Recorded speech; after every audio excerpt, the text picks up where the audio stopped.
Jai Hind, one and all. Now we have to study some important definitions related to the next topic. What we are going to study? The first one is distance. Distance के बारे में हमें क्या पता है? The actual path followed by an object. Actual path object जो भी follow करेगा उसे हम कहेंगे distance. Okay?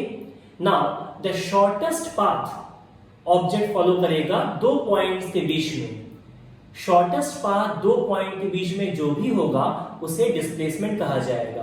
But actual path जो होगा दो पॉइंट्स के बीच में उसे डिस्टेंस कहा जाएगा.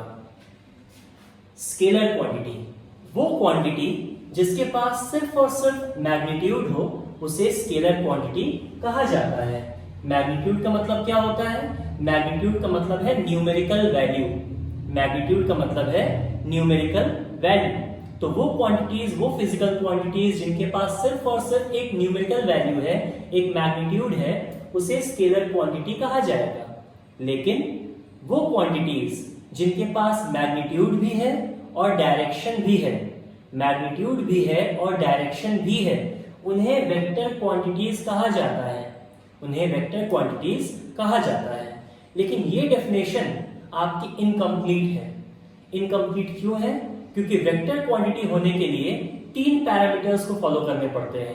पहला मैग्नीट्यूड, दूसरा डायरेक्शन और तीसरा है आपका vector law of addition. Magnitude, direction, vector law of addition, ये तीन पॉइंट्स अगर आपके होंगे तभी आपका क्वांटिटी जो है वो वेक्टर क्वांटिटी कहा जाएगा.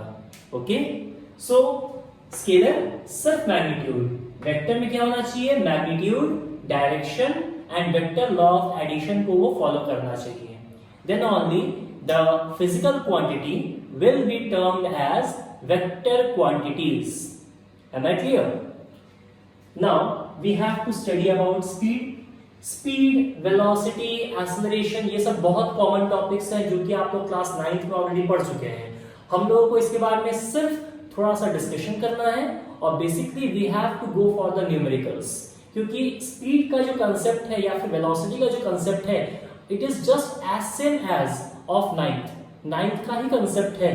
हमें बेसिकली सिर्फ और सिर्फ इसके न्यूमेरिकल्स को और अच्छे से करने पड़ेंगे, डिफरेंट टाइप्स ऑफ न्यूमेरिकल्स करने पड़ेंगे. So let's go for the definitions and the types of speed and then we will go for the velocity. पहले हम लोग definitions देख लेंगे, फिर न्यूमेरिकल्स पे जाएंगे. स्पीड, स्पीड क्या होता है? Actual distance upon time taken. Speed की एक बहुत कॉमन डेफिनेशन है. एक्चुअल डिस्टेंस जो भी ऑब्जेक्ट ने कवर किया है अपॉन टाइम टेकन, उसको स्पीड कहा जाता है.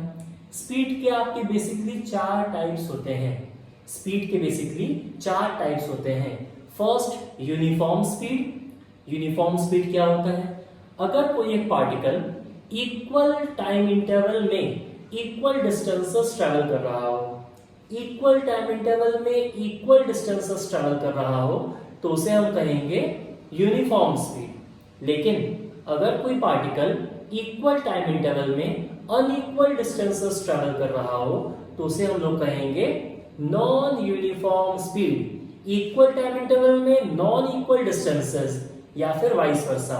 Okay, equal distances unequal time interval में, ऐसा भी हो सकता है. दोनों ही केस में हम उसे क्या कहेंगे? नॉन यूनिफॉर्म स्पीड कहेंगे. Moving on to the average speed. Average speed क्या होता है? Again total distance travelled upon total time taken. इस चीज को हम समझे कैसे? यहाँ पे एक एग्जांपल लिया गया है समझाने के लिए. हमारे पास तीन पॉइंट्स हैं, ए, बी एंड सी. तीन पॉइंट्स हैं. ए और बी के बीच का डिस्टेंस है 10 मीटर्स. बी एंड सी के बीच का डिस्टेंस है 5 मीटर्स. ओके, ए से बी जाने में 5 मिनट्स लग रहा है और बी से सी जाने में 2 मिनट्स लग रहा है. सो यहाँ पे आप देख रहे हैं डिस्टेंसेस डिफरेंट है, टाइम डिफरेंट है. तो total distance upon total time अगर कर दिया जाए, total distance upon total time अगर कर दिया जाए तो हमें एवरेज स्पीड मिल जाएगी.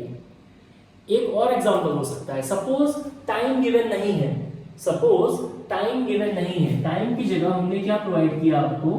हमने आपको स्पीड प्रोवाइड कर दी 5 मीटर पर सेकेंड से मूव कर रहा है, 2 मीटर पर सेकेंड से मूव कर रहा है, इन दैट केस पहले आपको टाइम निकालना पड़ेगा। इंडिविजुअली इसका टाइम निकालेंगे, इस केस के लिए इंडिविजुअली इसका टाइम निकालेंगे एंड देन आप क्या करेंगे, total distance upon total time लेके आप करेंगे और तब जाके आपको मिलेगा average speed. Okay, now we have to talk about instantaneous speed. ये जो टर्म दिया गया है इंस्टेंटेनियस, इसका मतलब क्या है, किसी भी पर्टिकुलर इंस्टेंट ऑफ टाइम पे, किसी भी पर्टिकुलर इंस्टेंट ऑफ टाइम पे अगर हम स्पीड निकालते हैं किसी बॉडी की, सपोज बाइक है, स्कूटी है, साइकिल है, कार है, बस है, व्हाटएवर इट इज, किसी भी पर्टिकुलर इंस्टेंट ऑफ टाइम पे अगर स्पीड निकाली जाए तो उसे इंस्टेंटेनियस स्पीड कहा जाता है। सपोज आप अपने घर से 8 बजे निकले और 8:10 पे आप अपने फ्रेंड के घर पहुंच गए। 8 बजे आप अपने घर से निकले और 8:10 पे अपने फ्रेंड के घर पहुंच गए। मैंने आपसे पूछा कि 8:02 पे आपके बाइक की स्पीड क्या थी, that will be the instantaneous speed, उसे कहा जाएगा इंस्टेंटेनियस स्पीड। 8:02 पे आपकी बाइक की स्पीड जो भी होगी उसे कहा जाएगा instantaneous speed. And to be consider, कोई भी गाड़ी हो आपको हमेशा इंस्टेंटेनियस स्पीड ही रिफ्लेक्ट करती है। दैट मीन्स उस इंस्टेंट ऑफ टाइम पे आपकी गाड़ी की स्पीड क्या है, बस की स्पीड क्या है, बाइक की स्पीड क्या है, वो उस स्पीड को ही रिफ्लेक्ट करती है। So always we used to get the instantaneous speed. You never get the average speed or the uniform speed or non-uniform speed in the practical conditions. Practical conditions में आपको कभी भी ये नहीं मिलता, यूनिफॉर्म, नॉन यूनिफॉर्म, एवरेज, आपको जो भी मिलता है वो इंस्टेंटेनियस स्पीड मिलता है। हाँ, किसी पर्टिकुलर एरिया में आप ट्रेवल किए एंड देन आपने कैलकुलेट किया कि इतना टाइम लगा हमें और इतना डिस्टेंस था, then you will get the average speed. But जो बाइक रिफ्लेक्ट करती है अपने स्पीडोमीटर में वो हमेशा इंस्टेंटेनियस स्पीड ही होता है। टेकिंग एन एग्जांपल, हमारे पास अगेन 3 पॉइंट्स हैं, x0, x1, x2। x0 से इस पोजीशन से x1 पे आने के लिए हमें t1 टाइम लगा और x1 से x2 जाने के लिए हमें t2 टाइम लगा। सपोज कर लेते हैं, now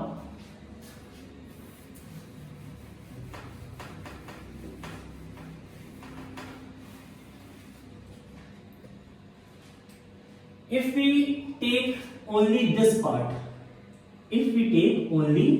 part, okay, x1 minus x0 upon t1 minus t0, it will be equal to delta x upon delta t। Delta का मतलब क्या होता है, डिफरेंस।